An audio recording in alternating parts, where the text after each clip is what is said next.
அமெரிக்காவிலிருந்து நாடு கடத்தப்பட்ட 16 சிறுவர்கள் உட்பட 65 பேர் விமானம் மூலமாக கோஸ்டாரிக்கா நாட்டிற்கு வருகை தந்திருக்காங்க. அமெரிக்க அதிபர் டொனால்ட் ட்ரம்ப் பதவியேற்றதுக்கு அப்புறமா அந்த நாட்டில் சட்டவிரோதமாக யாரெல்லாம் தங்கியிருக்காங்க அப்படின்னு கண்டுபிடிச்சு அவங்க கை கால்களில் விலங்கு போட்டு அவங்கள வெளியேற்றிக்கிட்டு இருக்காரு. அமெரிக்காவில் இருந்து அனுப்பி வைக்கப்படக்கூடிய இவங்களை சட்டவிரோத குடியேறிகள் அப்படின்னு சொல்லிட்டு தற்காலிக முகாம்களில் தங்க வைக்க கோஸ்டாரிக்கா ஒப்புக்கொண்டிருக்கு. அதன்படி விமானம் மூலமாக ஒரு 65 பேர் வந்திருக்காங்க.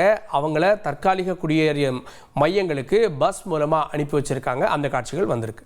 கர்நாடக சட்டப்பேரவையில் எம்எல்ஏக்கள் மதியம் சாப்பிட்டு முடிச்சதுக்கப்புறமா ஓய்வு எடுக்கிறதுக்கு ஒரு புது திட்டத்தை அறிமுகப்படுத்தியிருக்காங்க. என்ன அப்படின்னா, சோஃபாக்களை வாடகைக்கு எடுக்க முடிவு பண்ணியிருக்காங்க.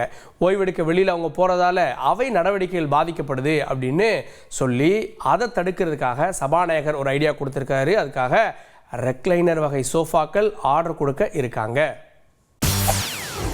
செய்திகளை உடனுக்குடன் தெரிந்து கொள்ள உடனே சப்ஸ்கிரைப் பண்ணுங்க.